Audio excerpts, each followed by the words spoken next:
Hello అండి, నేను మీ Kavitha. Welcome back to Himanya kitchen. ఈరోజు హిమన్య కిచెన్లో పాలకూర పకోడీని ఏ విధంగా తయారు చేయాలో చూపించబోతున్నాను.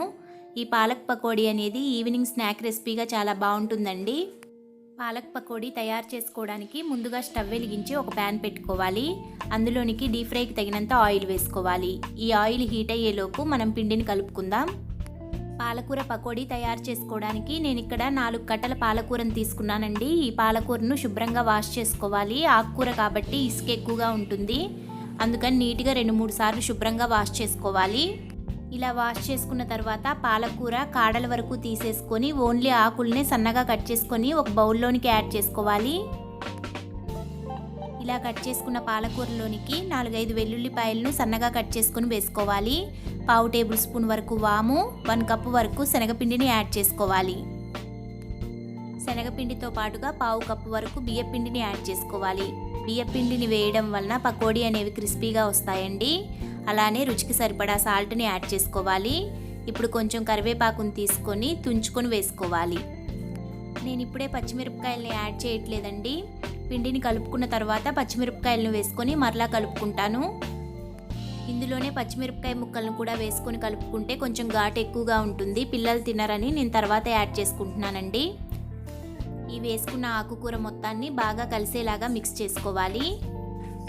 ఇలా పిండి మొత్తాన్ని కలుపుకున్న తర్వాత కొంచెం కొంచెంగా వాటర్ యాడ్ చేసుకుంటూ మిక్స్ చేసుకోవాలి. గట్టి పకోడీ తయారు చేసుకోవాలంటే వాటర్ అనేది చాలా తక్కువ యాడ్ చేసుకొని పిండిని కలుపుకోవాలండి. అదే మెత్తగా కావాలనుకుంటే కొంచెం వాటర్ ఎక్కువగా యాడ్ చేసుకోవాలి. నేను ఇక్కడ గట్టి పకోడీ తయారు చేస్తున్నాను కాబట్టి కొంచెం వాటర్ వేసుకొని కలుపుకుంటున్నాను. ఇలా పిండి మొత్తం ఆకుకూరలో బాగా కలిసేలాగా కలుపుకున్న తర్వాత ఇందులోనికి పచ్చిమిరపకాయలని యాడ్ చేసుకోవాలి. 2 పచ్చిమిరపకాయలను సన్నగా కట్ చేసుకొని వేసుకున్నానండి. అలానే చిటికెడు పసుపును యాడ్ చేసుకోవాలి. పసుపు వేయడం వలన మనం వేసుకునే పకోడీ అనేది కలర్ఫుల్గా ఉంటుంది. ఇలా ఆకుకూరంతా పిండిలో బాగా కలిసేలాగా కలుపుకున్న తర్వాత పకోడీలుగా వేసుకోవాలి.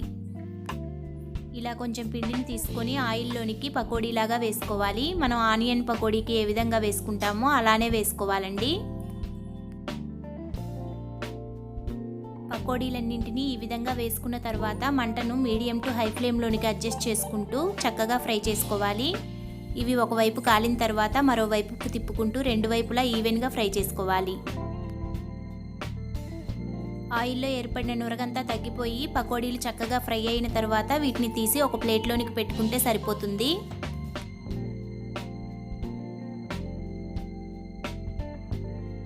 అలానే మిగిలిన పిండినంతటిని పకోడీల్లాగా వేసుకోవాలి. ఇవి కూడా చక్కగా ఫ్రై అయిపోయి మంచి గోల్డెన్ బ్రౌన్ కలర్ వచ్చిన తర్వాత వీటిని తీసి సర్వ్ చేసుకుంటే సరిపోతుంది. అంతే అండి, వేడివేడిగా క్రిస్పీగా పాలక్ పకోడీ తయారైంది. ఈ వీడియో మీకు నచ్చినట్లయితే ప్లీజ్ లైక్ చేయండి, షేర్ చేయండి. మీరు కూడా ఒకసారి ఈ పాలక్ పకోడీని ట్రై చేసి మీకు ఎలా వచ్చిందనేది నాకు తప్పకుండా కామెంట్ చేయండి.